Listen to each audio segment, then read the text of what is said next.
aplicar una obligación que les están generando, ¿no? Vamos a dejarlo así como introducción, ahorita lo vamos a platicar.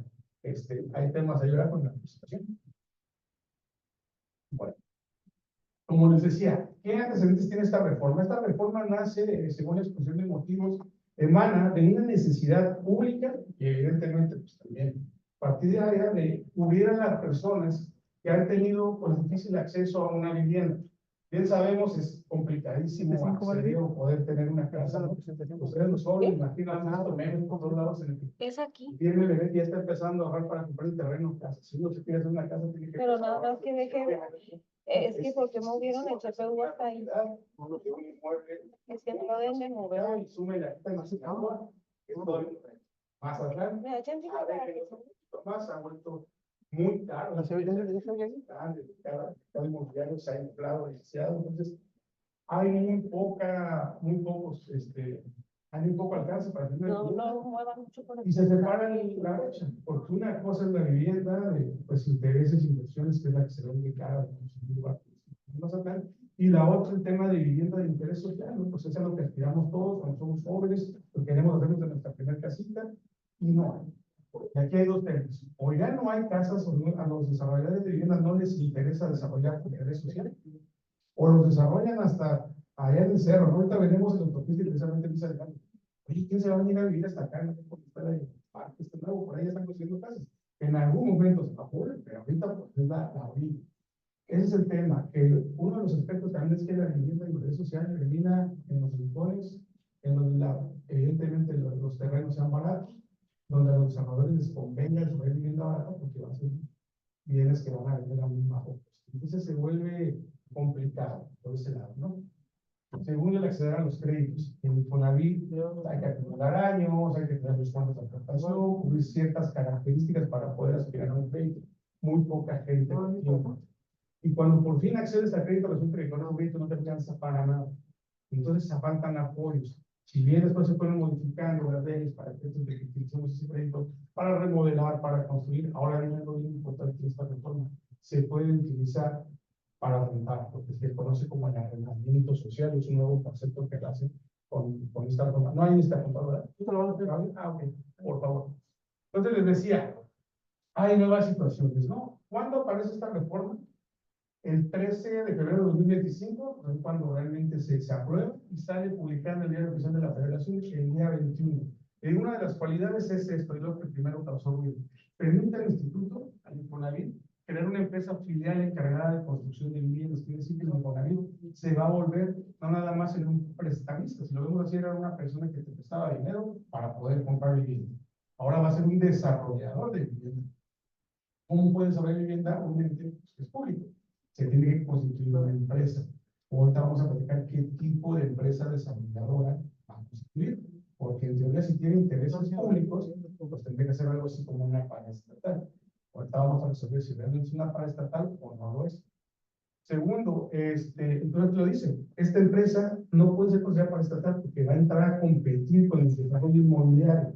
Entonces es una de las cuestiones más controversiales, porque se va a crear una empresa totalmente mercantil que va a utilizar dinero de todos nosotros para construir vivienda y no sabemos el destino, la transparencia y qué va a pasar, ¿no? Y segundo, se introduce esta figura del arrendamiento social con opción a compra, es decir, permite a los trabajadores rentar una vivienda a un precio muy bajo. Otro tema del mercado de vivienda, por ejemplo, también se da mucho aquí en Mazatlán, que ya es muy caro. O en ciudades grandes, por ejemplo, tengo conocidos que viven en Ciudad de México, tienen que vivir de 5 o 6 personas en un departamento porque la renta está en los 20,000 pesos, ¿no? Y van a ganar sueldos de 30. Entonces, si tu papá de repente te basa el 60% de mi ingreso, pues lo tengo que destinar a la renta. ¿Cuál es la situación ahora? Se incluye dentro de la reforma esta figura del arrendamiento social en el que el trabajador pueda acceder a un catálogo de viviendas que van a ser rentadas a un bajo costo, que no exceda el 30% de sus. ¿Sí? Te garantiza que de lo que tú ganas, vas a tener el 70% todavía para llevar a cabo otros fines. Y tienes como aquí también había una confusión en esta parte. Si yo decido rentar una vivienda bajo esta figura de arrendamiento social, quiere decir que como que ya la aparté. Y eso que estoy pagando en renta, a ver, la confusión quiere decir que ya le voy abonando, si algún momento me quiero quedar con esa propiedad, ¿se me va a tomar en consideración? No. Pero sí hay una prelación, es decir, sí es, solo podemos ver como una especie de apartado. Si yo decido rentar esa vivienda bajo este concepto de arrendamiento social, yo ya la estoy ocupando, ya tengo el uso de ese bien. Si yo decido quedármela, voy primero. Es decir, si tienen esa facilidad, en lo que acumula los años, en lo que crece su crédito, en lo que se capitaliza, pueden pagar muchas cosas, la garantía de pagar solamente un porcentaje del 30% de su ingreso, pues es que tenga pues ese margen de financiero para poder ahorrar, para poder realizar ese proyecto y en algún momento aspirar a quedarse con esa vivienda, ¿no? Entonces, Una creo que otra pregunta, situación. en caso de que tenga ya crédito Infonavit, esta persona quiera rentarla a algún departamento, porque muchas veces tampoco tiene crédito, lo renta él, y él quiere rentar porque le queda más cerca el trabajo, la vivienda, va a estar limitado al 30% también. Si él está pagando, no sé, por salario mínimo, su crédito Infonavit, lo renta el 30%, y le va a hacer 30% del descuento de su salario, se va a poder hacer también. Ya tiene crédito. Ya tiene crédito. Sí. Eso es Sí, crédito, está pagando. Exactamente, está pagando una vivienda, pero él la tiene en otra ciudad. Sí. Y él trabaja aquí, quiere entrar aquí, puede hacer esto o sí puede. Eso puede ser, aunque sea el 30% de Aunque salario. sea, que sea. No. Sí, digo, es una opción barata. Entonces, digo, si uno tiene la capacidad para otra cosa a su gente, lo va a poder hacer. Aquí el tema es darle a la gente opciones de renta económica. Lo pagas a esto, o sea, lo que más vas a pagar va a ser, lo más alto va a ser el 30% de tu ingreso. Si ganas 10,000, se te va a conseguir una vivienda en la que no pagues más de 3,000. Así va a ser simple. Si a uno le conviene, o no es Tiene una un crédito inversión, porque esté pagando 3,000 pesos mensuales y la renta llegan a 5,000 pesos, vaya el descuento. no hay un tema ahí, No hay un tema. no hay un tema. ¿no? Total limitado. Bueno, y el tercer punto, aspecto importante que vamos a hablar hoy, aparte de estas dos situaciones nuevas, es una nueva obligación para el patrón, que es lo que les decía. El patrón ahorita van a ver que sí está preocupante, porque le están llevando a cabo, le están trasladando, si lo queremos ver de una manera más simple, a asumir la deuda del acreditado. ¿Qué pasa con esto? Recordemos que en materia de Infonavit hay que pagar se pagan dos figuras. Una que es la aportación de vivienda, que va pagando un porcentaje de sueldo cada uno, tengo que estar pagando constantemente, ese va justamente al fondo de vivienda, y el otro es que cuando yo soy patrón de un trabajador que es acreditado, es decir, que tiene un crédito activo, que es el Infonavit, que debe al Infonavit, yo como patrón tengo la obligación de retener y de integrar al Infonavit esa parte, eso se le define como la amortización. ¿Qué pasaba cuando ese trabajador se ausentaba o caía en incapacidad? Pues si no hay salario y no le estoy pagando, pues también dejaba de pagar, eso era normal. Pues ahora resulta que con esta reforma, otra lo vamos a profundizar, se vuelve una obligación del patrón continuar pagando aún cuando el trabajador no esté percibiendo un salario, sea por ausencia o por incapacidad. Es decir, le trasladan al patrón esa obligación. Y eso pues sí se vuelve un poquito delicado, porque ¿qué va a pasar después con ese dinero? ¿Cómo lo va a recuperar el patrón? ¿A cuenta de qué va? ¿Eso legalmente es válido? ¿Constitucionalmente es correcto? Ahorita lo vamos a ver, ¿no? Bueno, no los quiero espantar porque ustedes ya sé que tienen un montón de trabajo, y más como contadores. Ahora el ejercicio contable ya nada más es antes de accionar ese contador, cuando estudié Derecho y se entrega cómo es la contabilidad. Es fácil, es cuadrar números, subir, bajar, balances, todo eso no es cierto. La actual profesión en la que ustedes se desempeñan tienen que ser un poquito abogados, un poquito administradores y a veces hasta psicólogos. Tienen que ver mucho y estar haciendo análisis sistemáticos de distintas leyes. Tan solo imagínense, aunque esta reforma, por eso hablan de una nueva ley de Infonavit, honestamente no es una nueva ley, se reformó el 35% de la ley, una tercera parte, vamos a verlo así. Pero la realidad es que sí impacta, porque con esto impactó a todos estos. El Infonavit tiene 6 reglamentos. Los 6 reglamentos fueron modificados como consecuencia de esta reforma. Hay que estudiarlos.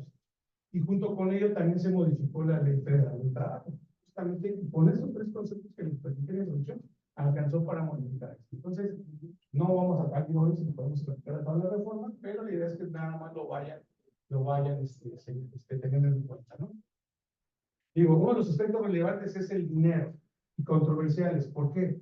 Se le está autorizando, que fue muy controversial esta parte, discusiones en el Senado, y me imagino que han visto las noticias, mucha oposición, pero al final del día, pues estamos ahorita regidos por un solo partido que la estaba aprobada, que se está autorizando extraer hasta 2.4 billones de pesos que derivan de las cuentas de vivienda. ¿Y esto para qué va a ser? Para financiar vivienda de interés social. Financiamiento que vaya a dar ese dinero, se lo van a dar a la empresa desarrolladora nueva, la cual no queda muy claro cómo se va a desenvolver, y aparte no es una empresa paraestatal. Al dejar de ser una empresa paraestatal, ¿qué pasa? Deja de estar en los ojos de los organismos fiscalizadores estatales. En su caso sería la Auditoría Superior de la Federación. Pareciera, porque es una empresa mercantil, pero de cualquier manera sí va a haber una supervisión, pero cómo se asignan recursos. No queda muy claro cómo se va a supervisar la empresa mercantil. Porque si a mí al día de hoy me vienen y me preguntan, oye, yo tengo una inmobiliaria, a que ustedes quieran que va a venir a auditar el Auditorio Superior del Estado, ¿por qué? Si no tengo un contrato público, no estoy desarrollando nada. Independientemente no podría. Llevado a través de un contrato público, lo va a contratar el propio Infonavit, pero si es una empresa de Infonavit, no queda nada. Entonces, eso es algo que todavía se tiene que aterrizar. Si nos habla de crear supervisión y transparencia, y aquí entran varios entes, uno de ellos, la Secretaría de Hacienda y Crédito Público, la Comisión Nacional Bancaria de Valores y la Auditoría Superior de la Federación. Les van a dar facultades para que puedan supervisar y fiscalizar operaciones del Infonavit y el uso de recursos. O sea, van a operar o revisar cómo Infonavit le dio recursos a la empresa. Pero ¿quién va a supervisar? La empresa, esa es la duda. Es lo que se tiene que despejar. Otro aspecto interesante, y este sí suena bonito, la verdad es que sí es bastante beneficioso, es que se contempla que más de 2 millones de créditos hipotecarios que fueron otorgados antes del 2013 queden congelados. ¿Qué significa eso? Otros aspectos, digo, y el que tenga casa lo va a saber, ahí sí nos ha tocado vivirlo, uno paga, y no baja la deuda. Si se meten al estado de cuenta de Infonavit, se van a dar cuenta que llevan años pagando, en este caso, pues más de 12 años, estamos hablando del 2013, y el crédito prácticamente se sigue debiendo, hemos pagado puros intereses, la deuda sigue, porque la inflación ha crecido, porque se ha vuelto caro. ¿Qué pasa con esto? Esto sí es bastante beneficioso para el trabajador. Se está ordenando la congelación de esos créditos hipotecarios otorgados antes del 2013. ¿Qué significa? Que a partir de esta fecha para adelante ya no van a crecer, se van a quedar. No, tampoco se van a ir para atrás, nada más para que no terminen muy claro. Entonces, eso sí es bastante positivo. Yo al menos lo veo muy positivo. ¿Dónde está la controversia? Como les decía, utilizar los ahorros acumulados de las cuentas de vivienda, porque es de todos ese dinero, todos los que tomamos a la fuerza laboral, ahí va parte de nuestro dinero, y lo van a operar, no sabemos cómo, sabemos cómo se puede hacer en este país, pues seguramente puede ser mal utilizado ese recurso, ese es el gran tema, ¿no? Entendemos, porque así lo señala la exposición de motivos, que esto pues es con la intención de cubrir esa necesidad de vivienda. La justificación es correcta, insisto. La forma es la que nos genera dudas y cómo se va a aplicar, ¿no? Pues hay mucha inquietud en esa parte. ¿Cómo se va a desarrollar este tema y cómo es la parte atractiva? Se habla de que se está buscando construir más de 500,000 viviendas, al menos en este sexenio. Ese es el compromiso. 500,000 de viviendas. Si lo vemos así, para la cantidad de mexicanos que son, es nada. Somos 130 millones de personas. Esas 130 millones de personas, ¿cuántos están en la vida laboral? Vamos a basarnos en el padrón de contribuyentes. El actual padrón de contribuyentes, es decir, personas económicamente activas, si no me equivoco, están arriba de los 80 millones. Y de ese hay un gran porcentaje que está flotando, no tiene actividad económica. Realmente el padrón efectivo es de 70 millones, vamos a ver así. 70 millones, del cual vamos a quitarle otro poco. 55 millones son personas físicas. Los demás ya son entre empresas y cosas. Esas 55 millones tendrían necesidad de una vivienda. 500,000 viviendas son muchas o pocas. Es nada. Entonces realmente hay mucho riesgo, o a otros puntos de controversia, es que operaciones delicadas, una estructura muy sustancial, dinero que no queda muy claro, y realmente pues no es tan 500,000 de viviendas. Se hace un porcentaje muy bajo para las reales necesidades que existen, ¿no? Bueno. La otra forma es el tema del arrendamiento social, pero aún así pues, es algo positivo, ¿no? El tema del arrendamiento social, les decía, generar esquemas de renta con opción a compra alternativa, pues, que sea flexible para los trabajadores que no deseen o que no puedan adquirir una vivienda. Aquí preguntaba el contador, pues no deseo porque él ya tiene una vivienda, ya está pagando un crédito. No es su interés adquirir otra. Eso le impide acceder a este beneficio de la economía social, ¿no? Pues si él ocupa una renta barata, su único requisito es que sea persona activa, en este caso una iniciativa privada, tenga estos derechos de seguridad social. Tampoco es como para cualquiera. Por ejemplo, nosotros ahora somos independientes, no, estamos en el limbo, ya no tenemos ISSSTE, no tenemos ISSSTE, somos autoempleados, ahí entramos nosotros. Pero ustedes, los que se están percibiendo un sueldo, están dados de alta en la seguridad social, pueden hacer este tipo de cosas, ¿okay? Y simplemente basta con que no quieran comprar, pueden hacerlo. O si quieren comprar, quieren probar, me gusta esta ubicación, quiero probarlo 2 años y me gusta, me animo a comprarlo y siempre junto un poquito de dinero. La garantía es que sea flexible y que, como lo dije al inicio, no rebasen el 30% del ingreso para que se pueda ajustar, ¿no? Esta es la parte medular y la parte que duele. Hasta ahí, digamos, todo suena bien, suena bonito y pues, aunque tiene, lo que genera preocupación, suena de alguna manera que se está haciendo algo en beneficio al contribuyente madre. Antes de entrar al texto de los patrones, pues sigue la incertidumbre amenamente para muchos los trabajadores desde su punto de vista beneficio contra porque para si ahorita para adquirir una vivienda no alcanza los puntos de los 1,000 y las retenciones son altas, 5 o 6,000 pesos mensuales. Ahora, bajándome la otra temática, para mí creo que va a ser difícil para las nuevas niñas que vayan a querer tomar esta reforma, de esa opción, vale. No sé si me funciona. Sí, lo que acabo, sí te entendí, creo, o ahorita, la gente que está recién empezando, ¿no? Que no tiene acumulado todavía la cantidad de puntos necesarios para poder aspirar a este tipo de dispositivos. Justamente la intención es flexibilizar, eso se habla de esta reforma, ¿no? Que esté al alcance de todos. Por ejemplo, en el tema del arrendamiento social ya no hay una necesidad de puntos como tal. Para el tema de crédito, pues sí las va a haber. Y ese es donde entra el tema, ¿no? Como yo sé que no te va a alcanzar todavía, no tienes los puntos ni la suficiente cantidad que yo te pueda prestar, pues mientras te rento una casa barata, realmente la voy a hacer. Esa es realmente una de las alternativas. Si te soy sincero, no resuelve, digo, yo honestamente, pues, no está mal, o sea, es un intento, pero no resuelve la necesidad de vivienda al final, ¿no? Porque, insisto, tampoco queda claro. Es más, si puedo ser bien franco, a lo que se sabe al interior del país, están buscando los precios. Están buscando, o sea, no hay, insisto, vamos a llegar a lo mismo. ¿En dónde te van a conseguir, puedes conseguir la casa? Allá en el cerro que está ya pegado. Posiblemente. Te va a convenir, sí, cierto, vas a pagar poquito de renta, pero si no tienes vehículo, ni siquiera hay transporte, vas a tener que utilizar Uber, vas a tener que moverte de todas maneras y te termina saliendo más caro que vivir aquí en el centro. Entonces, son situaciones que no quedan muy claras, que honestamente digo, no se han encontrado, porque se requiere del apoyo también de la iniciativa privada. Aquí hay algo importante que no lo voy a abordar. Se está abordando y se está sensibilizando a los grandes desarrolladores. Sí, súmate con nosotros, vamos a darte beneficios. Éntrale también al desarrollo de vivienda social con nosotros, construye con nosotros. Pero barato. Pues ahorita el mercado está muy alto, no es competitivo. Entonces, ese tema no se ha logrado aterrizar, aunque ha habido reuniones con los distintos medios, en este caso, de todo lo que es el gremio de desarrollo inmobiliario, no lo han logrado aterrizar. Entonces, honestamente, se lo digo, yo no creo que resuelva el problema de hoy. Incluso les digo, porcentualmente hablando, es muy poco lo que pareciera con todo el, ahora sí que, digamos la palabra, con toda la paramaya que implica la reforma, los riesgos en cuanto a los manejos de recursos y las obligaciones que se están generando los patrones para 500,000 viviendas, se me hace alto el costo. Pero bueno, eso ya son temas políticos, temas que a lo mejor no podemos ya no podemos meternos de más, porque como me decía, la maestra, ya está ahí bien, tienes que aprender a utilizar y es lo que tienes que hacer.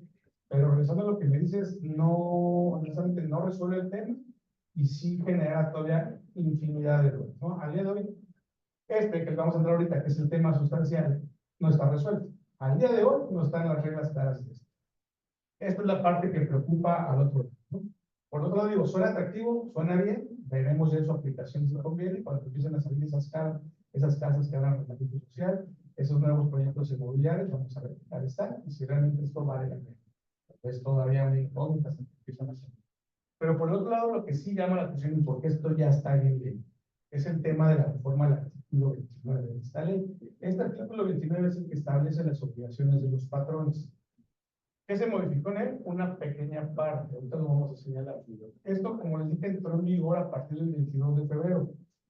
¿Qué es lo más sustancial? Que el patrón ya no debe suspender la retención y el pago correspondiente de amortizaciones de créditos de los trabajadores que estén en ausencia o en incapacidad, lo que dice hace rato. Vamos a ver textualmente cómo quedó redactado este artículo 29 en su fracción novena. La obligación de efectuar las aportaciones a que se refiere la fracción 2 anterior se suspenderá cuando no se paguen salarios por ausencias en los términos de la Ley de Seguro Social, siempre que se presente el aviso oportuno. Punto.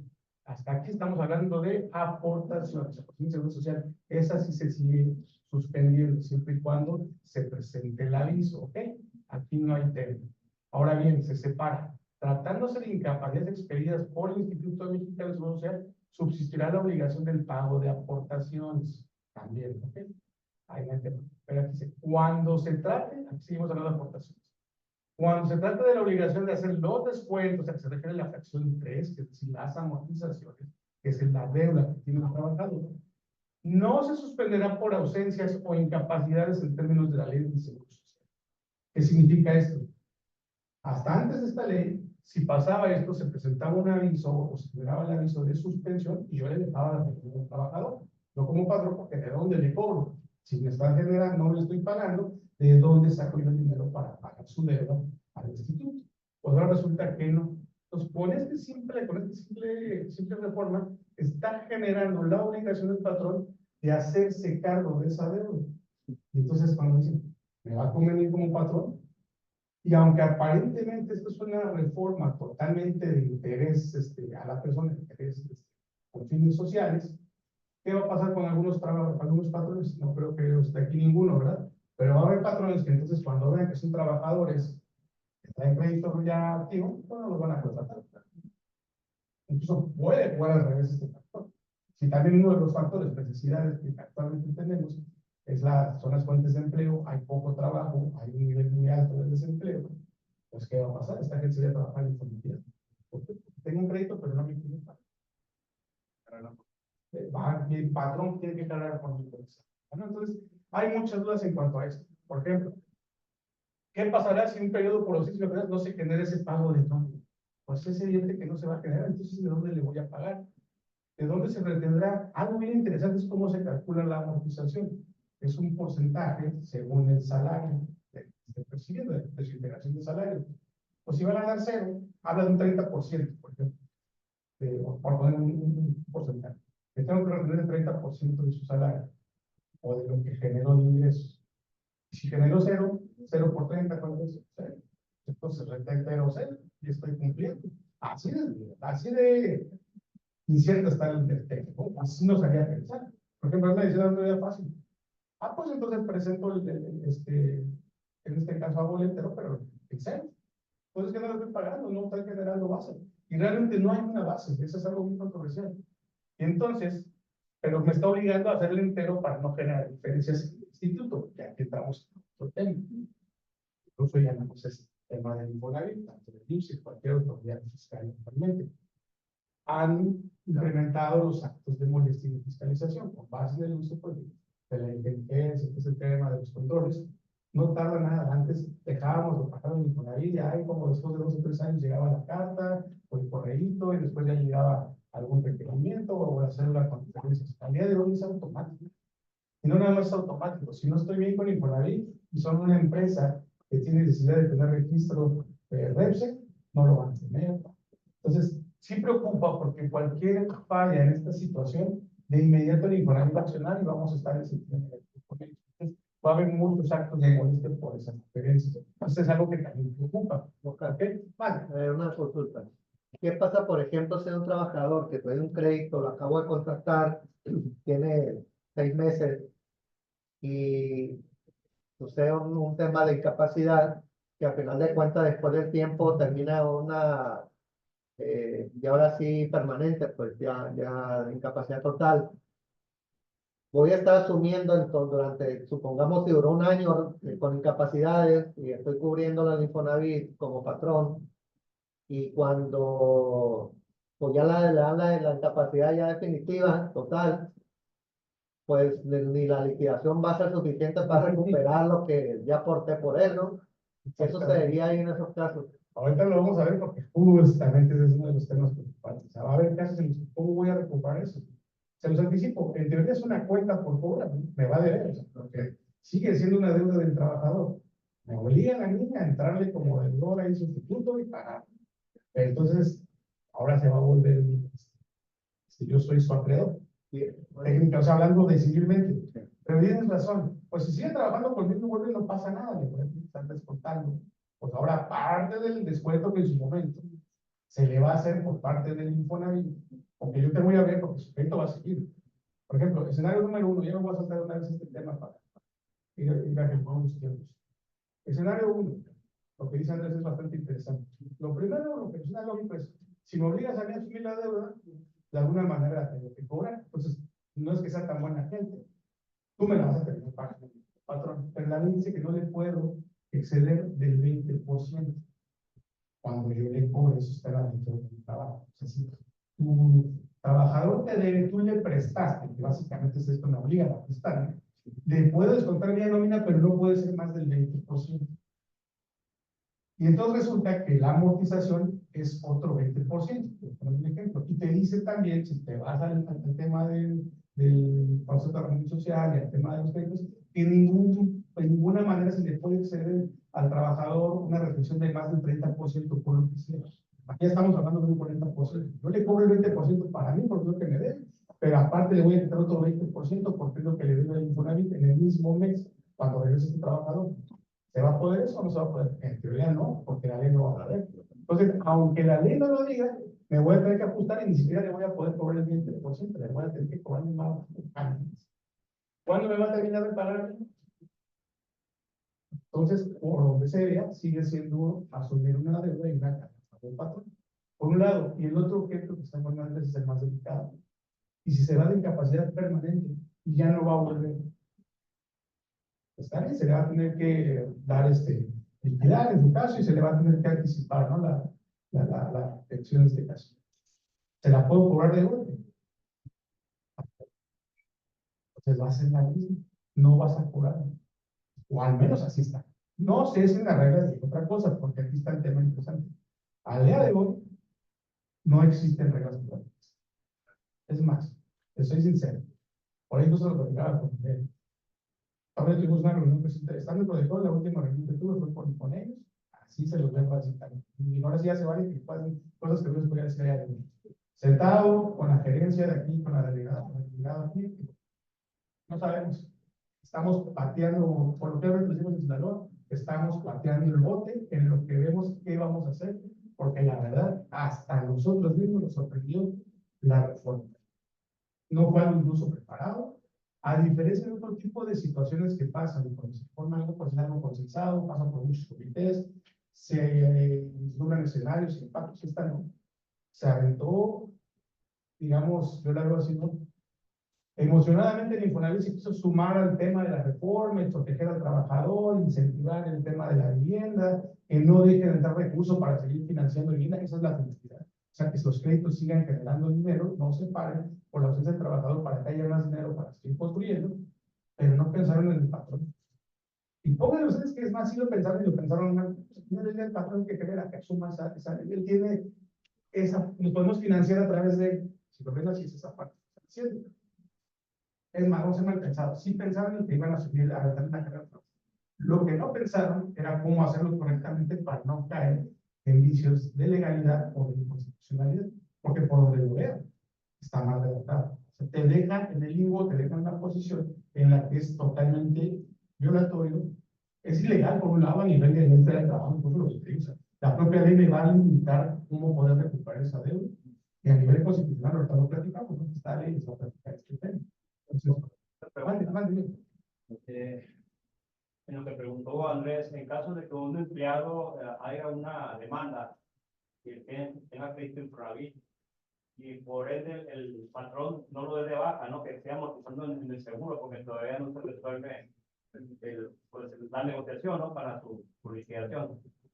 Si tiene crédito Infonavit y si eso llega a 1 año o 2 años el litigio, lo asume también el patrón, tiene que pagar Infonavit, como el caso de la incapacidad parcial permanente que decía Andrés. Entraría como una ausencia. Así como está, entraría como una ausencia. También hay. Ese es otro de los temas. Por eso el candado, incapacidad o ausencia. Les pongo otro ejemplo igual. Hay un juicio, hay un respaldo jurídico que no lo está haciendo porque no quiere, simplemente pues, no sé si estoy trabajando o no, hasta que yo sepa si me van a reinstalar, qué va a pasar. Pero mientras, pues tengo que quedar ahí. Si realmente está fuera y nada más denunciar, ya no hay un salario, yo creo que sí pudiese quedar. Pero si se mantuvo, porque muchas veces se demanda y te ordenan reinstalación de lo que se te suelda, ahí sí se pretende estar. Oiga, que le a esa persona o que no esté trabajando, nada más. Ese por un lado. Nos perdieron un caso y ya pasó temas de seguridad. Sinaloa. Levantaron a un trabajador de X empresa que pudo cumplir el nombre. ¿Qué pasa con eso? No es una ausencia voluntaria, no está incapacitado, no está desaparecido, no está muerto. Ya por el Ministerio Público, ¿cuántos días tiene que pasar para que le den la licencia de ausencia? Ausencia legal, pues no sabemos si vaya a aparecer. O parcial, o no aparece. Pero pues, jurídicamente no tiene soporte. ¿Qué va a pasar? Pues mientras eso pasa, lleva 3 meses. Para su suerte, pues esto todavía se está aplicando, ¿no? Entonces, vamos a ver qué va a pasar, pero no queda clara esa parte. Hay muchos impuestos de ausencia que pueden ser por temas laborales, temas de separación del empleo, temas como este, totalmente atípicos, temas de seguridad, lo que no sabemos, ¿no? Entonces, eso es algo que no queda muy claro. En esta parte es donde entran estos organismos reguladores, y esta es la otra parte. Son organismos que ya existían, ¿no? La Asamblea General, el Consejo de Administración, y se va a generar una pues, representación aquí paritaria de Comisión de Vigilancia, de Comité de Autoridad. Se preocuparon más en revisar, porque obviamente es donde más políticamente puede haber un costo, en dónde va a llegar el dinero y cómo transparentarlo de alguna manera y cómo pasar. Pero de esto nada habla sobre las reglas, quién va a poner las reglas, quién va a operar el tema de la obligación patronal. Nadie de esto lo va a tocar. Por eso les digo, está detenido. Y siendo sinceros, yo no les doy el interés de que puedan hacer. Y siendo más francos, casi estoy seguro que antes de septiembre, estamos a ver que ya la obligación se vuelve ahora sí real, posiblemente saquen un nuevo acuerdo en el que ahora nos vayamos a septiembre. Tampoco aplica esta, es decir, seguimos en ese acuerdo. ¿Qué decía entonces esta reforma? Tenía la obligación que dentro de los 30 días siguientes, el director general deberá hacer los actos para la constitución de la empresa filial. Si les digo, hay urgencias, o sea, al patrón, mientras, ahora que un poquito, por ahorita lo que único es generar el dinero. ¿Ustedes creen que tomaron los 30 días? Creo que al día 15 ahí ya estaba constituida la empresa. Esta empresa filial ya existe, ya es una sociedad mercantil, ya está en existencia y operando, ya le pueden bajar los recursos, ya está autorizado a sacar los 2.4 millones. Esta es la preocupación del Infonavit. Al patrón lo están dejando. La integración de mal. Perdón la interrupción. Tenemos conectados a algunos asistentes por Zoom. Ok. Me están pidiendo si. Ok, no sabía que estaba más fuerte. Ok, no lo aceptamos así para que. Es que de repente me sordeo yo solito aquí. Gracias. Bueno, saludos a la gente que nos está siguiendo ahí por Zoom. Les decía, ya está constituida la empresa. ¿Eso qué me llama? O sea, me llama que realmente se está preocupando más el instituto por el tema ya de la vivienda, por el dinero, por generar esta empresa, por empezar a extraer los fondos de vivienda, pero la obligación patronal, esto ahí está el motivo. Se dieron cuenta que hay un error, se dieron cuenta que hay incertidumbre, se dieron cuenta incluso que hay un tema ahí constitucional bastante delicado. ¿Qué fue lo que hicieron? Emitir un acuerdo en el que vamos a posponer la fecha en la que entendió. Aunque realmente ahí también, como están hablando como abogados, me están dejando de explicar, ¿realmente está en vigor o no está en vigor? Ahorita lo vamos a ver, ¿no?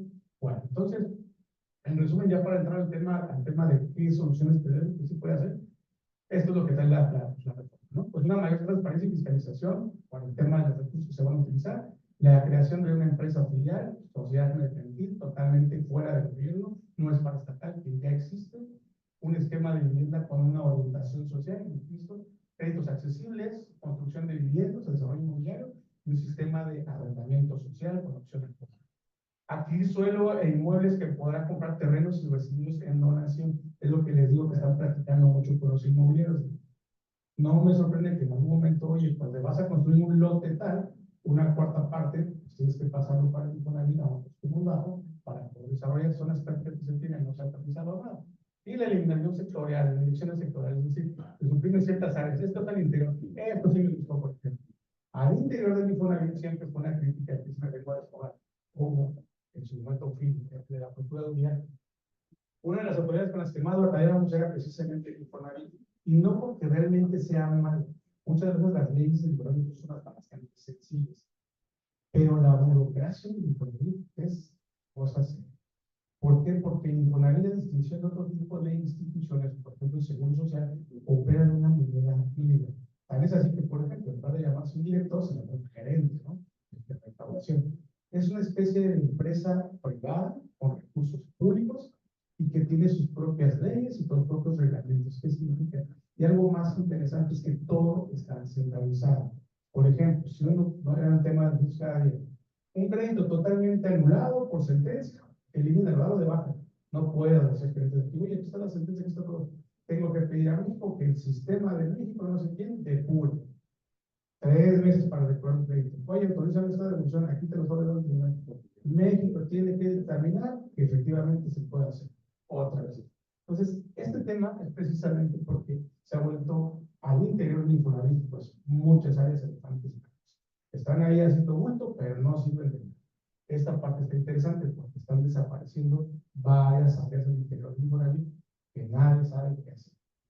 Entonces, ojalá que también ahí salgan más ideas, ¿no?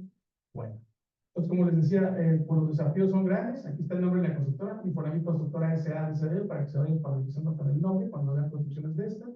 Les decía, pues está ambicioso el tema, ¿no? ¿Cuál es la situación al día de hoy?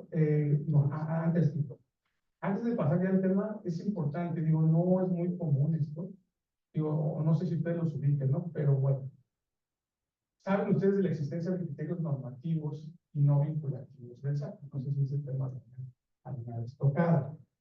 Los criterios normativos vamos a buscar más para la referencia. En materia del SAT, los normativos son opiniones o más bien son interpretaciones que realiza la autoridad fiscal ya de situaciones que ya han sido planteadas, vía consulta, con la intención de que el contribuyente no esté planteando la misma consulta, emite criterios normativos que publica a través de un anexo en la resolución inicial fiscal cada año.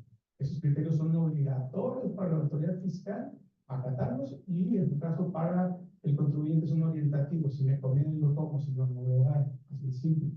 Eso por un lado. Y existen los criterios no vinculativos. ¿Qué significan estos? Que son criterios que a experiencia del SAT, derivados de sus facultades de comprobación, advierte las malas prácticas que tienen los contribuyentes y los da a conocer como para que date cuenta que yo ya me di cuenta que estás ejerciendo esta mala práctica o esta estrategia fiscal agresiva para que si lo estás haciendo lo dejes de hacer. Básicamente eso, en eso consiste. Resulta que el Infonavit también tiene sus criterios de 2018, pero estos criterios son un híbrido de estos dos que les puse como referencia, porque nadie los toma en cuenta, para empezar. Pero ahora sí hay que tomarlos en cuenta porque se vuelven relevantes. Voy a repasarlos nada más para que tengan una idea de qué se trata, ¿no? ¿Por qué les digo que son un híbrido? Son emitidos por la Coordinación General de Recaudación Fiscal. Realmente no emanan de situaciones concretas o claras, no son interpretaciones tampoco de sus propias disposiciones, más bien son como situaciones que no contemplaron claras en la ley y que lo pretenden regular a través de sus criterios. ¿Por qué dije el tema del SAT primero? Porque, insisto, a no estar regulados, está de mí si los acato o no los acato, y no me pueden obligar a acatarlos. Pero sí nos vienen a dar un aviso de por dónde se va a elegir. Yo no les veía mayor relevancia hasta esta reforma. ¿Por qué? ¿Qué habla, por ejemplo, el criterio normativo 2/2019? Facultad del Infonavit para presentar querella y promover su gestión por la presunta comisión de delito equiparable a defraudación fiscal. Están metiendo grandes cosas. El tema de la defraudación fiscal está regulado en el Código Fiscal de la Federación. Si hay alguien experto en esto, es el SAT. Pues aquí del Infonavit también ya quieren jugar a ese nivel. Están señalando que se va a considerar defraudación fiscal y por eso posibilidad de, en su caso, promover una querella el Infonavit en contra de un patrón cuando, en los casos de incapacidad expedidas por el IMSS, no se suspende la obligación patronal de pagar las aportaciones habitacionales. Desde aquí ya venían estos criterios PPM. ¿Ha pasado alguna vez? No. Al menos nosotros en Prodecon a nivel nacional, esto no fue lo que cuando lo pedí, toqué base, lo sometimos a un comité, no pasa. Pregunté en el propio Infonavit, dice, no, letra muerta, nunca lo hemos hecho. Pero ahora que está en ley la obligación de que el patrón tenga que estar pagando esa aportación, créanme que el que no lo haga, se va a aplicar. Pues por eso toma relevancia este criterio viejito que estaba bien escondido. Aquí lo señala, ¿no? Puede ser equiparable a defraudación fiscal. ¿Y qué te dice?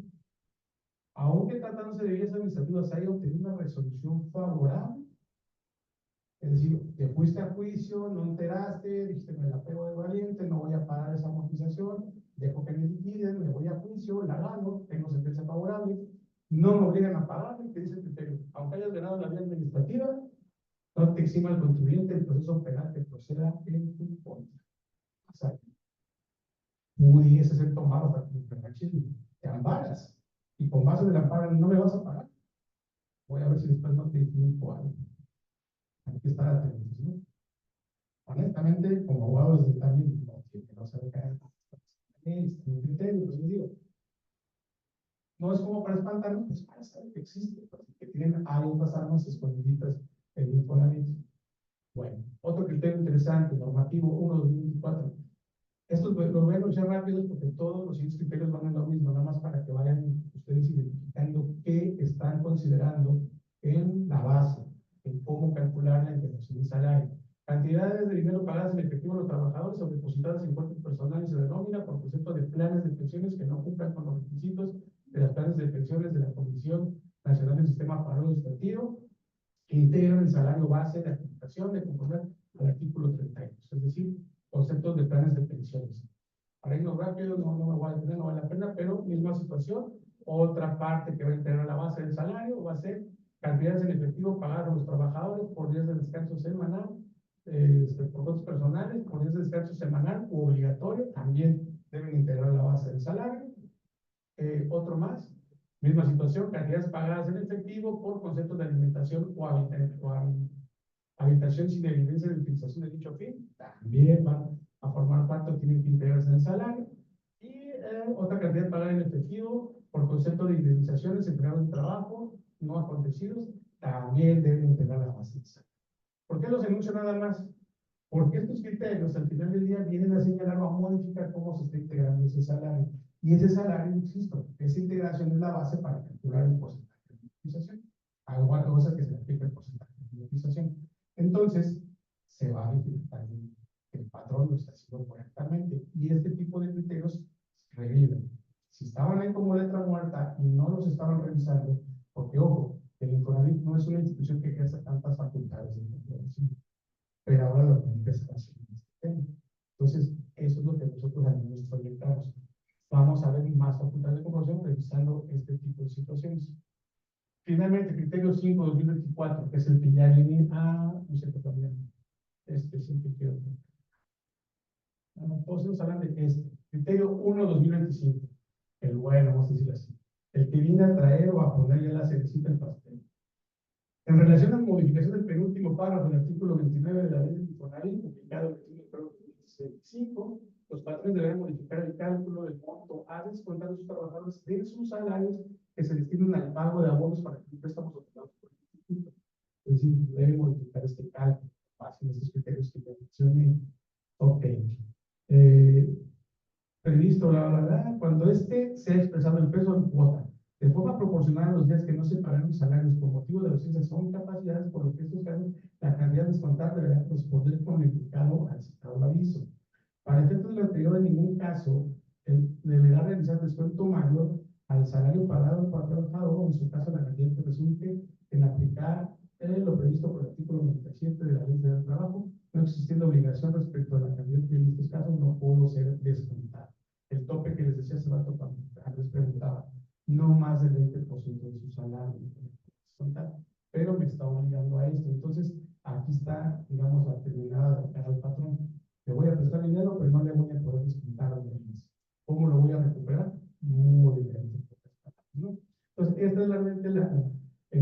a los patrones. Pues no hubo una modificación como tal, porque el tema de aportación sigue siendo lo mismo, pero la amortización sí va a variar cómo se va a calcular.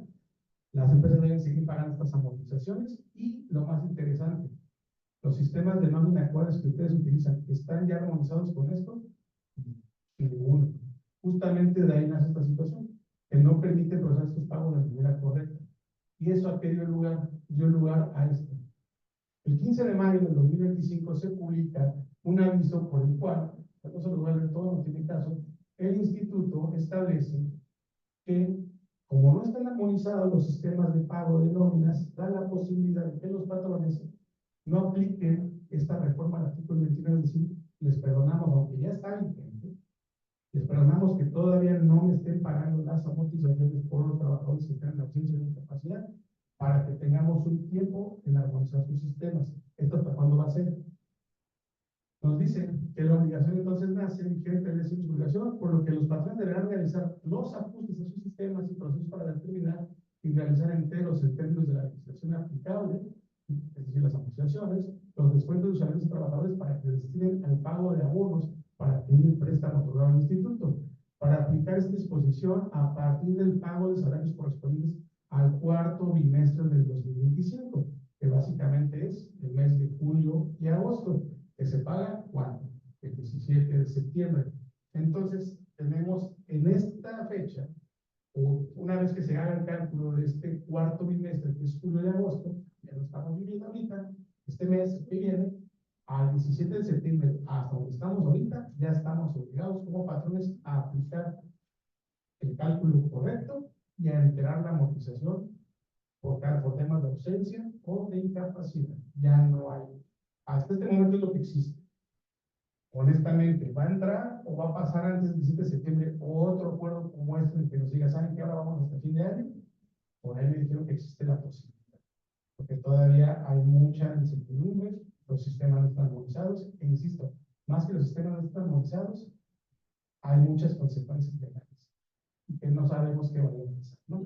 ¿Qué alternativas tenemos como patrones, suponiendo que a partir de septiembre no cambie este escenario y nos veamos obligados a partir del 17 de septiembre a cubrir esta amortización, pues, o asumir esa deuda de mi trabajador?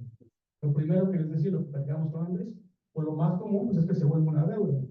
Si yo estoy pagando ese dinero por él, pues ahora me debe a mí, y aquí está contemplado. Entonces, se tendrá que respetar, o sea, se manda una cuenta portuaria, como si fuera un préstamo al trabajador, pero se tiene que respetar el tope establecido en el artículo 97 de la ley del trabajo, que es el que le señalaba. Solamente no le puedo cobrar cada mes más del 20% de su salario y 30% para renta. En este caso, pero aquí sería el 20%, por eso les decía, si son amortizaciones de 30 más el 20 que me va a pagar a mí, pues ya le damos el 50% de su salario. Si el trabajador va y se queja en la propiedad del trabajo o me lleva la luz, me van a obligar a firmar el fondo. Entonces, ahí es donde tampoco va a quedar un poquito limitado, ¿no? Entonces, la otra alternativa, pues es la que ya empezó a platicar, que es el tema constitucional. ¿Tiene o no tiene incertidumbres y ambigüedades? Sí. Este tema también fue muy controversial y también se lo quería aclarar. Cuando nace la ley, que ya lo vimos en febrero, fue un boom, pero mucha gente no le dio importancia. ¿Sí? Me va a alcanzar. Tengo 2 trabajadores y nunca faltan, no se entregan. A mí no me alcanza. Pues sabemos que va a ir después. Pero a veces se preocuparon. Por ahí hubo algunos que promovieron juicios de amparo. Y por ahí otros que no prospera, que no se vuelva posible. Hoy les venimos a decir la realidad, qué pasa con este famoso juicio de amparo, si procede, no procede, si realmente tiene opciones de éxito, no las tiene y qué es lo que ha pasado. Y sobre todo, lo más importante, si todavía se puede ejecutar, porque esta ley se publicó desde febrero, ya estamos 4 meses después. Entonces hay mucha gente que ya dio por perdida la batalla, la realidad jurídica es que no es así, pues Alejandro que les platique esta parte. Gracias. Un gusto, primero que nada, estar aquí con ustedes, acompañándolos en esta plática bien interesante. Como ya lo expuso por aquí Oscar, es muy controversial la reforma a la ley del Infonavit. Sin embargo, pues lo que uno debe buscar siempre, ustedes como contadores, veo que hay una gran cantidad, creo que son estudiantes, ¿verdad? Son estudiantes y otra parte son profesionistas de la materia contable. La materia contable pues no queda desvinculada de la materia legal. La materia legal es bien importante en estos temas, es lo que da pauta para el tema contable, ¿no? Y este caso pues no queda de lado. El amparo indirecto. El amparo indirecto es una solución para temas de constitucionalidad de las leyes o contra actos de autoridad. En este caso, viene a resultar una opción de solución para toda esta incertidumbre que genera esta reforma a la ley del Infonavit, específicamente en lo que atiende al artículo 29, el último párrafo de la ley del Infonavit, que representa pues una carga bien, pues bien agresiva, ¿no? Para el patrón que tiene que asumir la responsabilidad. Si bien es cierto, sabemos que es responsable solidario en el tema del entero de amortizaciones y de las obligaciones de aportaciones, pues no es tan justo, ¿no? Que le carguen la mano, todavía que son personas físicas y morales que se dedican a crear empleos y que pues le traigan una carga, si es algo muy excesivo. Y sobre todo, la incertidumbre jurídica. El decreto se publicó el 21 de febrero. El 21 de febrero, a partir de ahí, se contaba con 30 días para interponer la demanda de amparo. ¿Qué dice la ley de amparo? Si tú consideras que una ley es inconstitucional, tienes el derecho a demandar esa inconstitucionalidad vía amparo. ¿Qué sucede? Por lo regular, uno no está verificando el diario oficial de la Federación. Afortunadamente, ahora con el Internet, las redes sociales, ya todo está en la red. Y sobre todo en los grupos, sobre todo del gremio contable, gremio legal, ahí nos enteramos de este tipo de reformas, que da pauta a que puedas acceder a una justicia de una manera más pronta. Te enteras de pérdida de esos cambios. Antes ni siquiera te enterabas de esos cambios que hacían hasta que ya tenías el problema encima. ¿Y para qué sirve todo esto? Para crear una prevención, crear un esquema de cómo atender este tipo de asuntos y hacer las modificaciones. Como vemos, en la ley dice, ¿sabes qué? Tienes que hacer las modificaciones, por ejemplo, de nómina. Nadie lo ha hecho el tema de la modificación de nómina. No sabemos en qué casos, los ejemplos que preguntaba ahorita Andrés, que exponía Oscar, no sabemos en qué casos se va a descontar o no el tema por las ausencias o incapacidades. Todo eso es incertidumbre jurídica. Ante esto, pues es la opción la protección constitucional. El plazo para presentar el amparo. Aquí es una norma general, autoaplicativa. Es el plazo de los 30 días. Pero existe una excepción. ¿Cuándo es el otro momento que tú puedes presentar una demanda de amparo? Cuando te afecte directamente. ¿Cuándo es esto? El plazo de 30 días, a partir de la entrada en vigor de la reforma, feneció el 7 de abril de 2025. Como bien lo comentaba Oscar, muchas empresas y patrones se ampararon a partir de la publicación, presentando su amparo antes del 7 de abril de este año. Otros tantos, pues quedaron en que, ¿sabes qué? El Infonavit publicó reglas que van a modificar y que pues van a hacer una solución. No vemos la intención, no vemos que pueda generar un problema y pues no nos vamos a amparar. Pero ¿qué ha pasado? Ya van 5, casi 6 meses y todavía esas reglas no son claras. Entonces, lo que queda es buscar la protección constitucional. ¿Cuándo? El artículo 17 de la ley de amparo nos dice que otro momento es cuando te aplican el acto específico. ¿Cuándo te lo van a aplicar aquí? ¿Cuándo interponer la demanda de amparo? ¿A partir de cuándo? Es bien importante que ustedes tengan bien presente este tema. A partir de que te causa la afectación. ¿Cómo le causa la afectación a un patrón para que tú puedas ir a reclamar constitucionalmente este tema?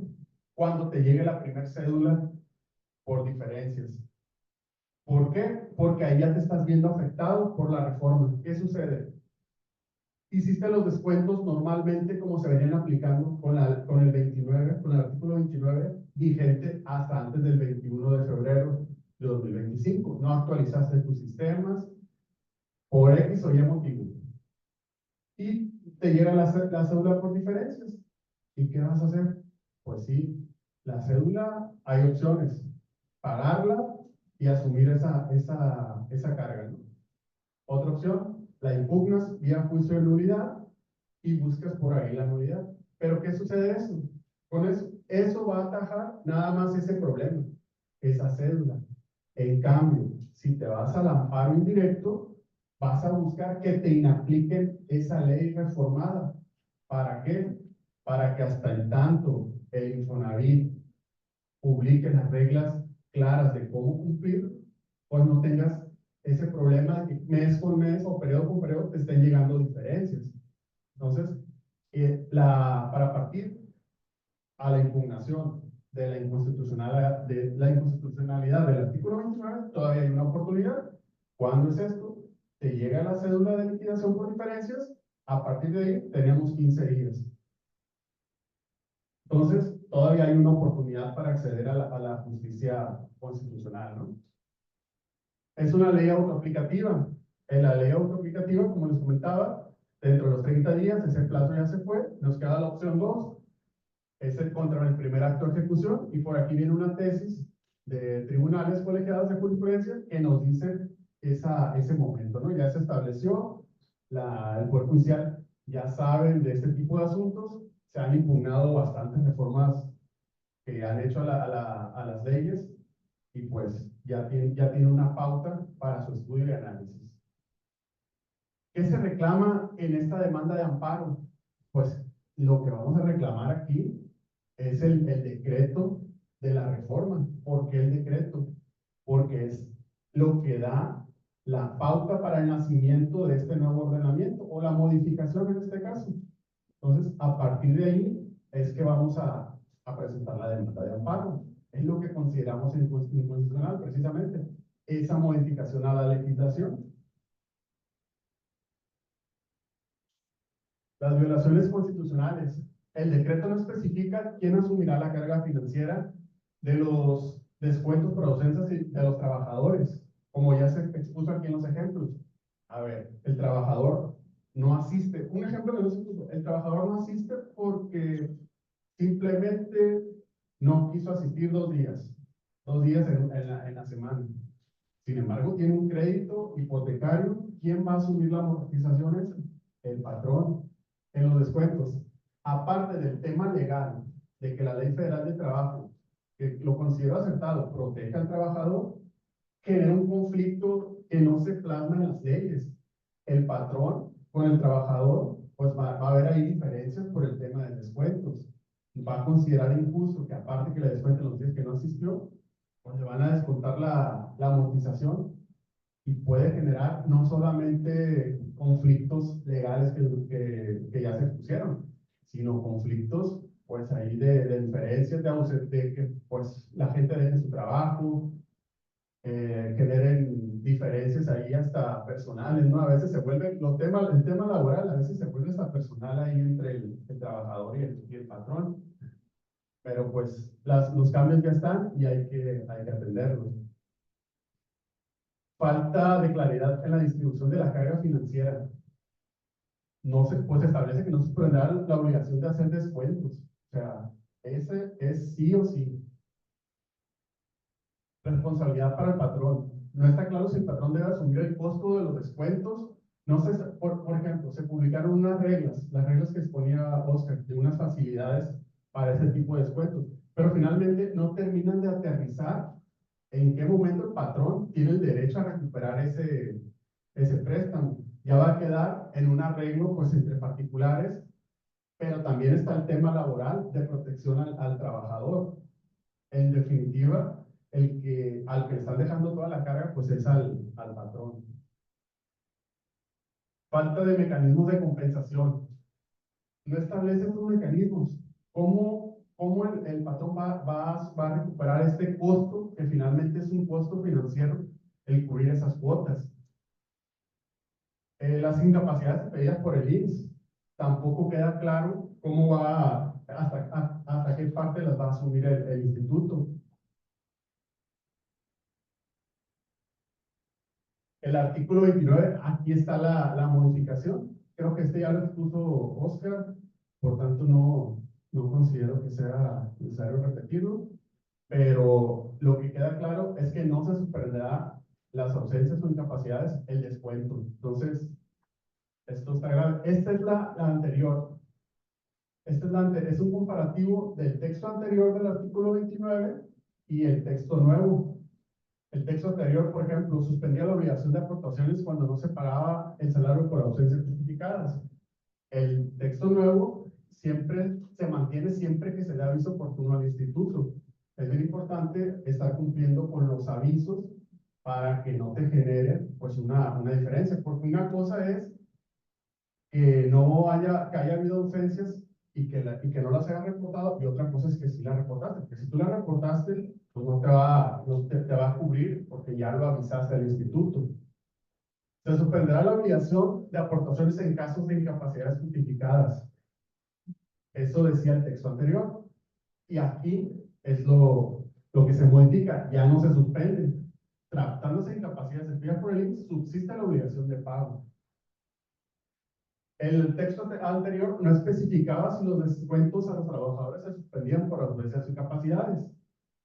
Ahora, pues no se suspenden, eso ya nos quedó claro.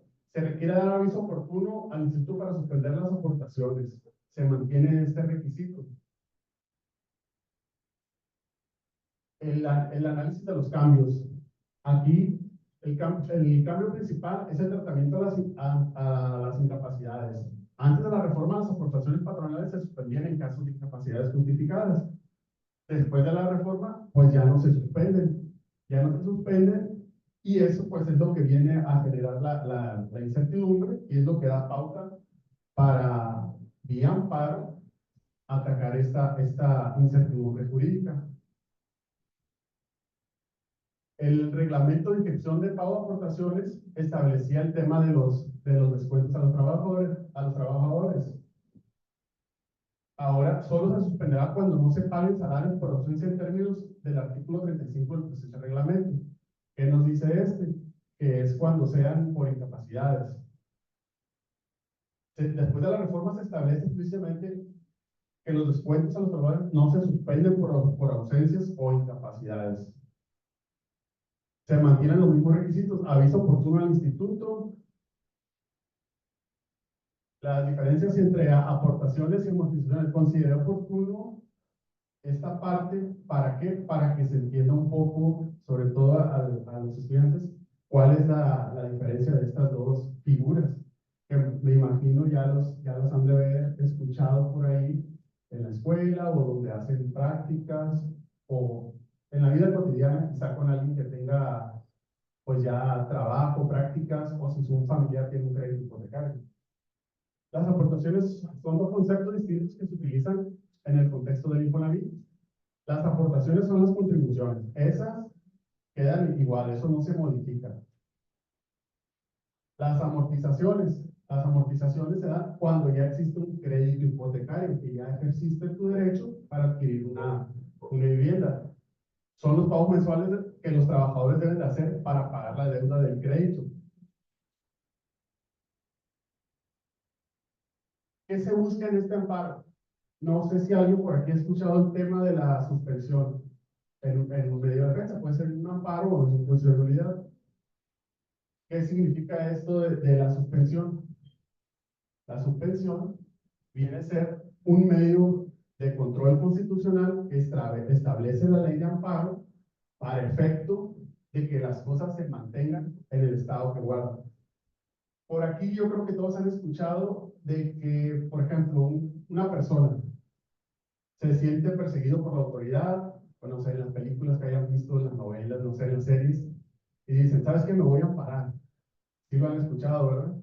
Lo que buscan, sobre todo en los temas penales, para una orden de aprehensión, lo que ellos buscan, pues es obtener una suspensión. ¿Para qué? Para que no los detengan y no los priven de su libertad, ¿no?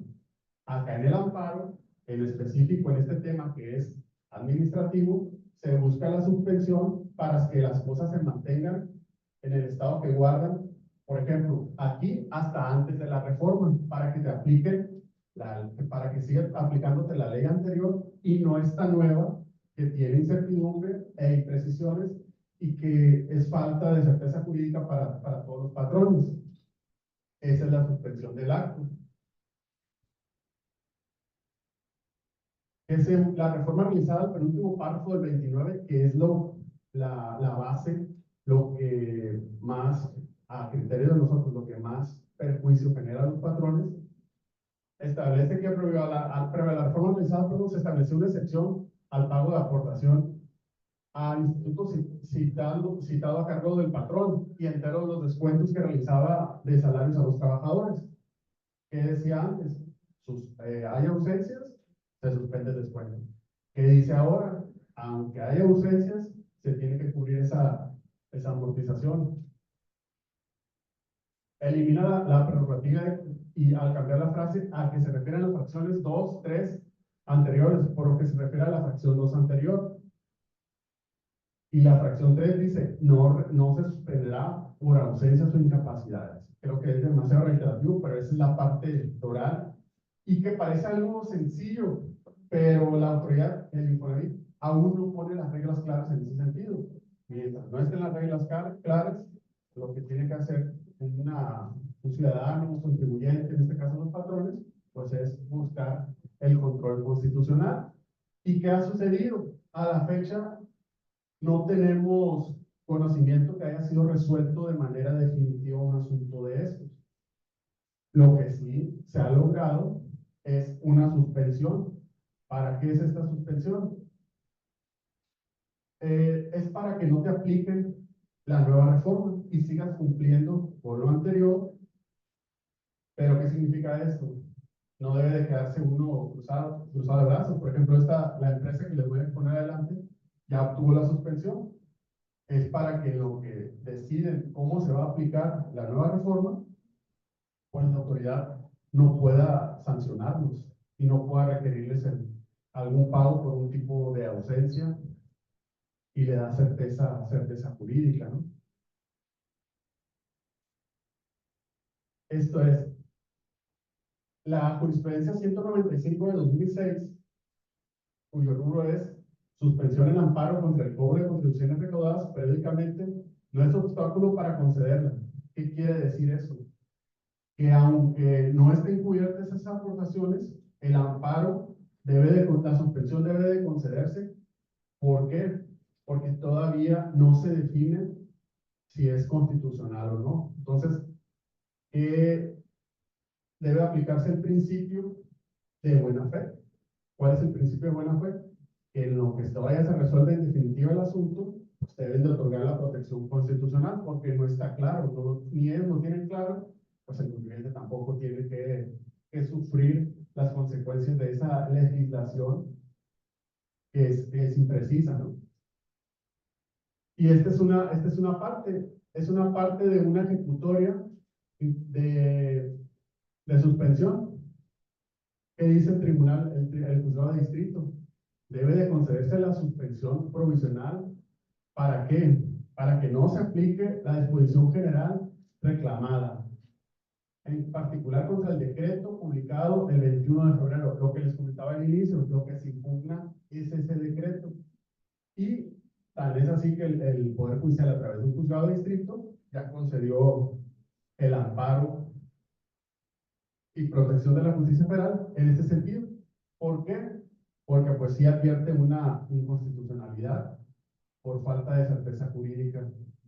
Entonces, lo que se recomienda en esta parte es que ante cualquier acto de autoridad, puede ser una cédula, un oficio de requerimiento de Infonavit, por alguna diferencia, en ese momento se tome con la seriedad oportuna para contabilizar el plazo de los 15 días y solicitar el amparo y protección de la justicia federal a través de un medio de defensa, ¿verdad? Y pues con este tema sería mi participación. Aquí le regreso el micrófono al maestro Oscar para que siga exponiéndole otra parte bien interesante. Gracias. Como señalaba Alejandro, digo, una de las alternativas, pues es, digo, ante la ambigüedad y poca, vamos a decir, poca salida legal que nos da el mandar esto a una cuenta corporal, porque sería lo lógico por lo que estipula la ley, yo pago por ti, tú me debes a mí, luego me vas pagando. Y ante esos candados legales que están aún que crear, legales, cuando estamos en confronto entre dos leyes del mismo nivel, que es una ley federal, la ley de Infonavit, la ley federal del trabajo, ¿cuál vas a aplicar? Están en el mismo ámbito o espacio de aplicación, se vuelve un tema de controversia. Se va a tener que eso salir o emitir o disolver esa controversia a través de los organismos jurisdiccionales. Entonces, mientras eso pase, pues el patrón se queda un poquito, vamos a verlo así, atado de manos, con poca esperanza de recuperar totalmente ese préstamo que van a hacer de esa manera. Y entonces la otra alternativa es esta, el juicio de amparo indirecto. Hay inconstitucionalidades muy evidentes, digo, la idea de no tan técnico simplemente era dar a conocer que existe una alternativa, pero anunciándoles cuáles son las violaciones, pues hay una violación del artículo 14 de la Constitución por el Estado Unidos Mexicanos, con el tema de certeza jurídica, al 16, con el tema de legalidad, al excesivo o la excesiva carga que se está generando en materia pues, de contribuciones al patrón, porque al final del día hay una gran duda también, es una contribución, es una aportación, porque al final del día pues es un crédito hipotecario, es una deuda que se aventó, en este caso un trabajador. Realmente, pues es una contribución, hay un dilema bastante interesante ahí a nivel doctrinario, que si se considera uno u otro, porque depende de cómo lo hayan hecho, el proceso legislativo para aprobarlo también tiene sus cuestionamientos, y eso también puede ser ventilado en el juicio de amparo. ¿Y con qué voy con todo esto? Hay un tema bastante relevante que me gustaría tocar y no lo podemos pasar por alto.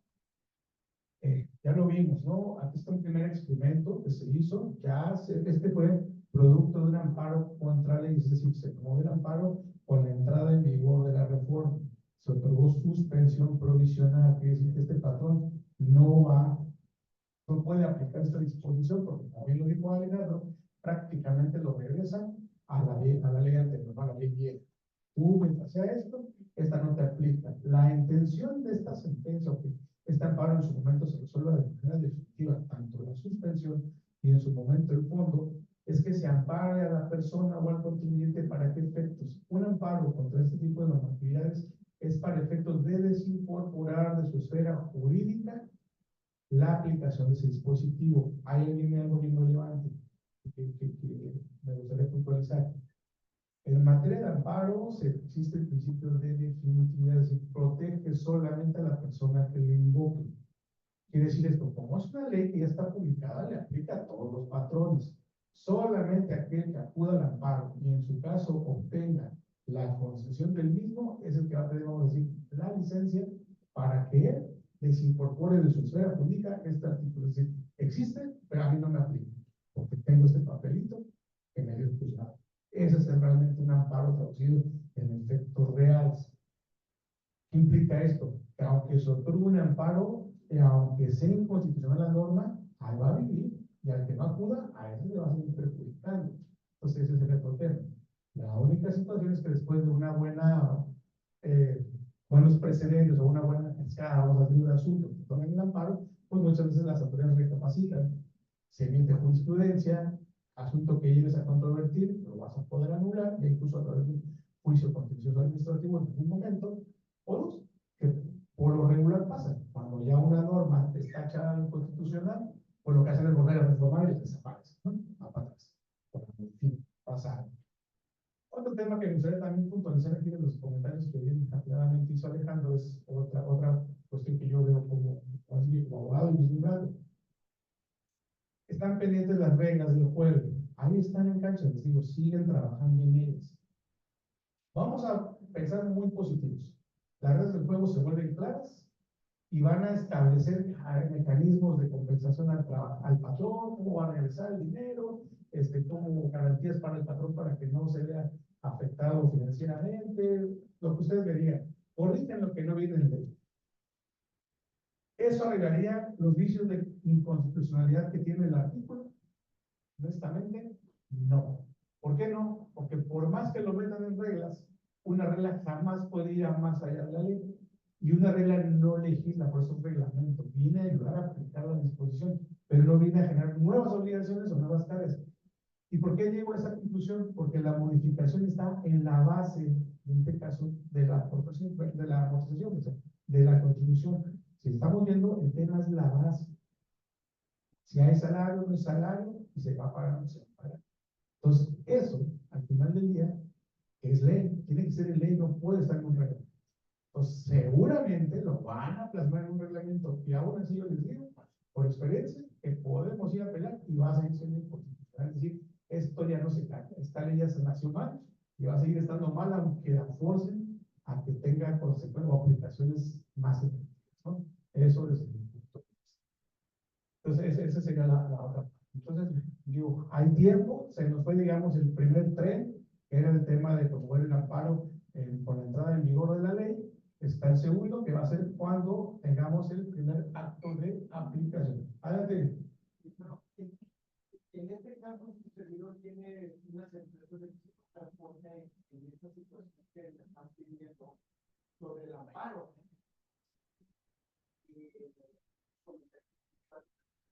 Y la conferencia en estos días, pero ayer me hace comentario, el jefe de derecho me hace la pregunta a uno de los socios y me dice, oye, pues Daniel dice, está bien irnos al amparo por lo que se ha comentado de la constitucionalidad de la reforma, pero la pregunta que me hicieron dice, ahora qué pasa, ahora que, ¿qué afectación podemos tener ahora que empiecen a cambiar jueces de distrito, jueces de materia penal? Eso, dicen, no hay problema, podemos ir al amparo, pero ahorita con lo que se van a poner son gente de allá, y como que vienen a las horas como todos aquí, no, que por qué se me han un niño cosas, no puedes decir las cosas. pueden no puedan tumbar y después decir que va a correr con intereses todos que la dejan. Ok, no, es totalmente legítima tu duda, y realmente, ay, soy un hay que ya entrar a la conclusión, a los temas escabrosos, ¿no? Porque no, es la realidad. Digo, no se trata de vender humo, ¿no? Yo ahorita con alguien, es digo, nosotros somos muy éticos, ¿no? Honestamente, digo, no vendemos humo, hay muchas cosas que no le gustan. ¿Para qué venderle? Lo platicamos, entonces, justo llegaste, estamos platicando ya afuera, ¿no? Todavía detrás de cámaras en la banqueta. Hay gente que por cobrar unos pesos te vende humo o te promete cosas que realmente no van a hacer. Y sobre todo situaciones que no están en el control de uno. Nosotros como abogados decimos que es lo jurídicamente procedente, es la manera de poder controvertir a nivel constitucional esto con un amparo. Tiene sus situaciones. Vamos a hacerlo así, en un mundo jurídico, legal, incluso a nivel constitucional, que vamos a entrar a discutir, en un amparo, a diferencia de discutir leyes, son muy claras muchas veces, si es o es negro o es blanco, en el amparo son interpretaciones sobre todo de violaciones a los derechos humanos, es decir, digamos, a un nivel más superior, y ahí ya son otros tipos de factores. Factor número uno que preocupa, es más, se lo voy a decir, me preocuparía incluso con el modelo de poder judicial anterior. El trasfondo de esta reforma, ahorita ya por tiempo no lo tocamos, pero ya lo tenemos materiales. Está interesante que le llevan la exposición de motivos. Y es una reforma netamente proteccionista a la clase trabajadora. Es una reforma netamente proteccionista a una clase desprotegida, al que no puede acceder a vivienda, al que le está costando, al que por una situación circunstancial se ausenta, deja de trabajar, se incapacita y no puede pagar, que alguien le haga el favor, paro, como dice así, aquí parillo, y le entre por esa deuda.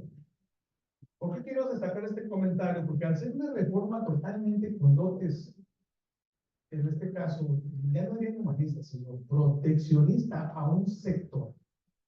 Y ese sector obrero, porque son derechos destinados a la gente que gana 1 o 2 centavos. Si me voy al lado político, ahí están los votos. Si me voy por el otro lado, muchos tribunales, en este caso es un juzgado de distrito, Poder Judicial de la Federación, va a elevarse un tribunal colegiado de fallarían en favor de la justicia, de lo que establece la Constitución porque se hizo mal un proceso legislativo y deja ambiguo esto, que sería lo correcto, o fallarían en favor de la clase trabajadora por la protección, por seguir la tendencia que realmente es lo que se está haciendo. Algo que distingue, no me puedo alejar del tema, es que si algo tiene este gobierno, pues hay partidarios que siguen la parte de Moreno, no es un tema de partidos, es un tema de ideologías, es que es un gobierno que manda con el sentido del pueblo, es escudado en el pueblo y protegiendo justamente a la clase desprotegida con algún interés. ¿Cuál es? El político, mantener sus votos y mantenerse. Entonces, sí hay un riesgo, honestamente, como que les he tratado a la ley, de que esto pueda resolverse en lugar de jurídicamente a nivel constitucional, que se resuelva políticamente. Y ese riesgo, también siendo francos, ¿para qué echamos mentiras? Con el nuevo modelo de justicia, en este tema, a las elecciones, a la reforma judicial, pues ya estaba de por sí, por eso digo, aún con el anterior modelo, estaba, yo le recuerdo cuando lo empezamos a platicar con alguien, me gusta el tema porque somos abogados y hay que pegar, nosotros no, seguimos peleando y hasta que podamos ir tirando vueltas. Pero hay un tema aquí que es un trasfondo político y de proteccionista a una clase trabajadora. Y en el otro caso, con una reforma judicial, bien dijo, no es mentira, hay una tendencia de que los juzgadores van a tener cierta línea, porque muchos fueron prácticamente colocados a dedazo, pues esto se incrementa el riesgo de que fuera así, ¿no? Pero eso, te voy a hacer eso también, va a variar dependiendo de la situación, incluso les decía, a nivel de los estados. Hay algo bien interesante que no modificaron y que me gustaría plantearlo aquí, es más, es doña Alejandro que cara me pones, porque eso apenas lo vislumbré esta semana. Hay un cambio en materia de ley de amparo, si no me equivoco, fue en 2021. La forma en la que ahora se imparte justicia en el constitucional, cómo se integran los tribunales, los jueces, los colegiados, la región. Ya se me desvió el tema, ¿por qué está hablando de eso? Porque a partir de esta reforma nace una nueva, un nuevo paradigma, una nueva forma de generar justicia, de generar precedentes y de generar jurisprudencia. Y ahora ya no dependemos de que la Suprema Corte resuelva un tema en ese sentido. Basta con que la cuestión lo haga.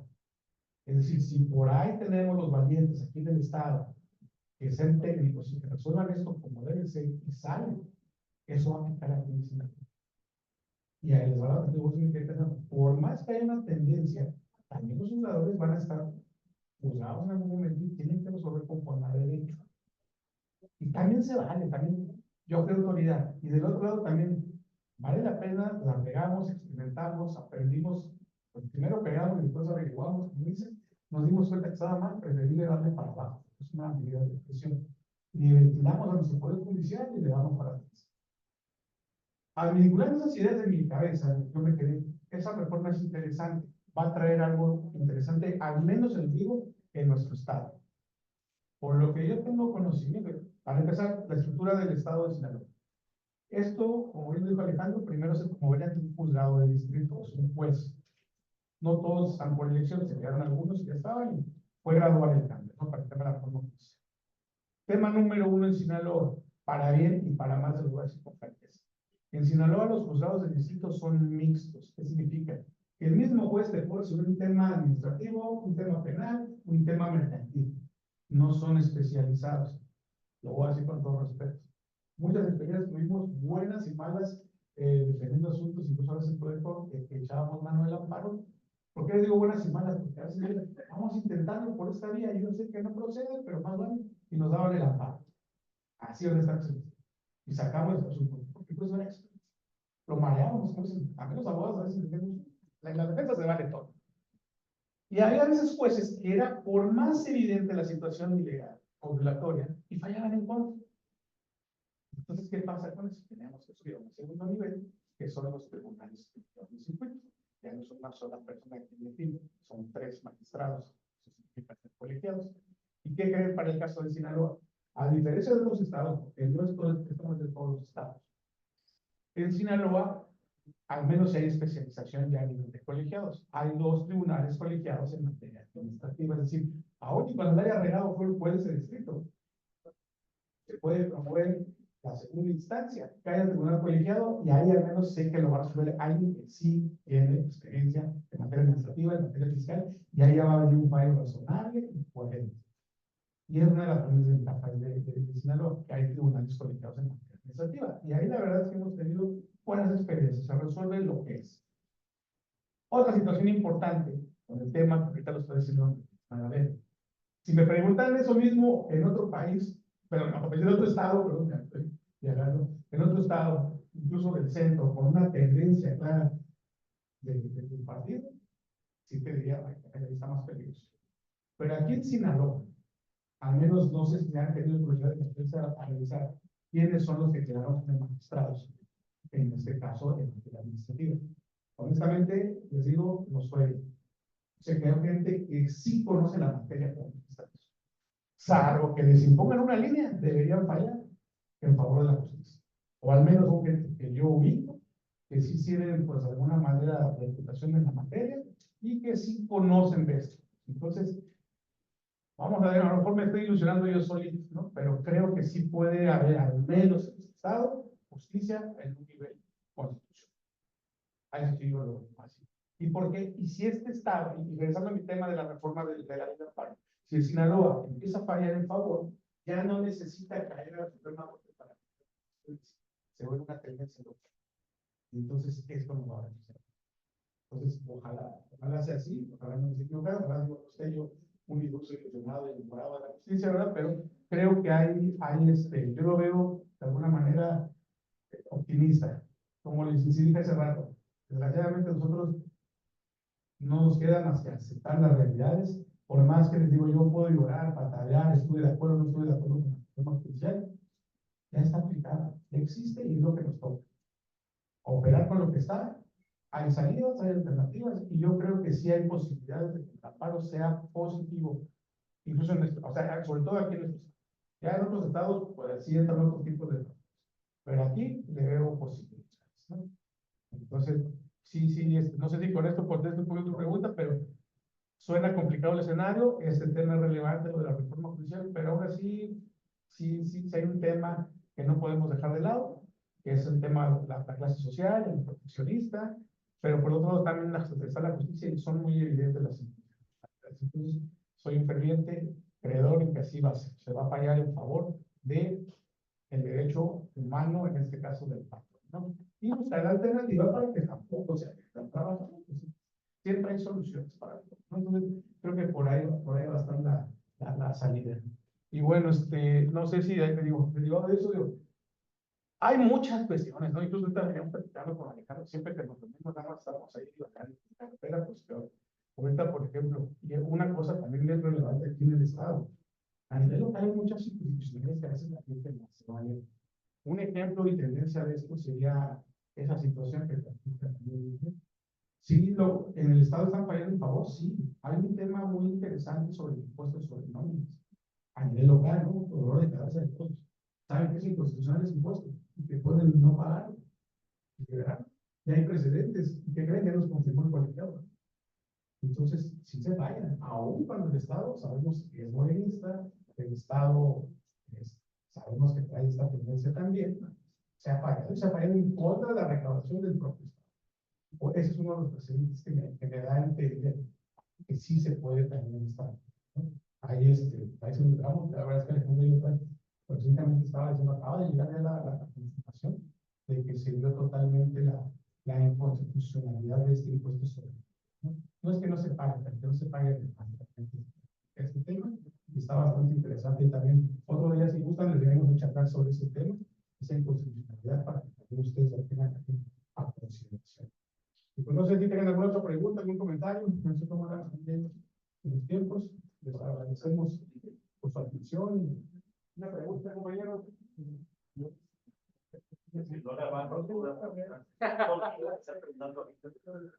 Creo que a lo mejor un poquito fuera. El programa que traía el Infonavit de otorgar el 50% del momento cuando se acaba el 25% de la deuda total, todavía están gestionados.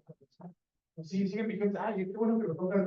Programas que estaban activos en su momento, según yo, siguen vigentes. Y aparte hay un tipo de, algunos programas en los que pues, básicamente podías distinguir.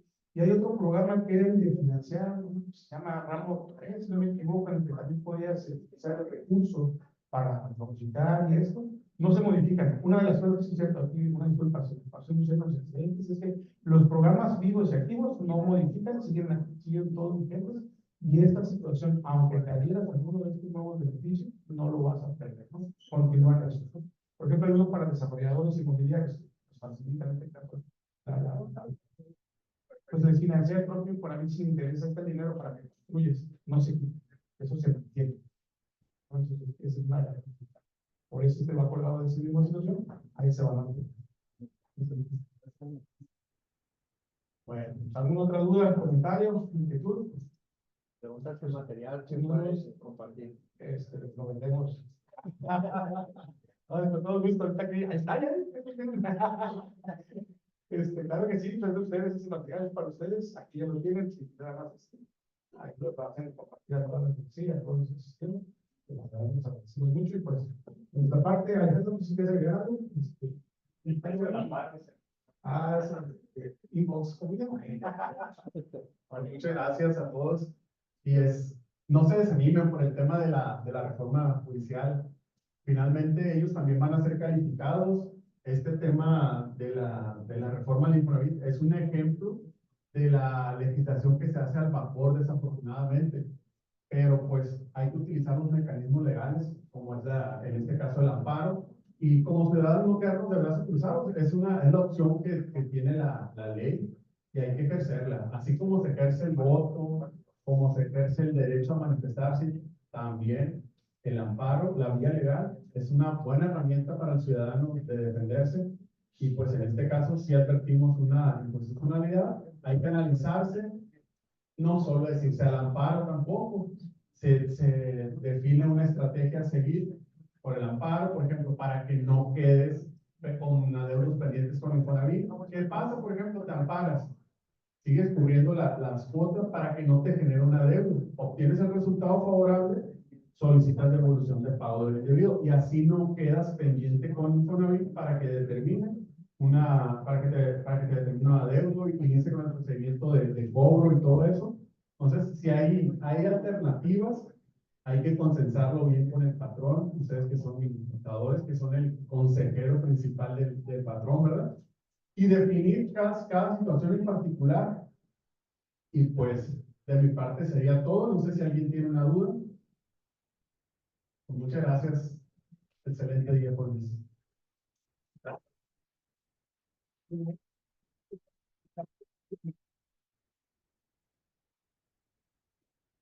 Muchísimas gracias a todos por su asistencia y bueno, agradecer infinitamente a Oscar y a Alejandro por su participación y bueno, como bien merecido, pues se les hace entrega de un reconocimiento que la letra dice: el Colegio de Profesionistas en Contaduría Pública del Sur de Sinaloa otorga el presente reconocimiento al maestro en ciencias Oscar López Pascual y en este caso también al licenciado José Alejandro López Payán por su destacada participación como conferencistas en el curso Reforma del Artículo 29 de la Ley del Infonavit y su impacto a las empresas, llevado a cabo el día 5 de julio del 2025 en la ciudad y puerto de Mazatlán, Sinaloa. Firman al calce el contador público certificado Daniel Miranda Piña, tesorero, la contadora público certificado Giovanna Guadalupe Renado Ríos, presidente de la Comisión de la Norma de Actualización Académica, y un servidor como presidente del colegio. Muchísimas gracias. Felicidades, Lai. Que nos apoya con la voz. Muchas gracias a los que estuvieron conectados por Zoom.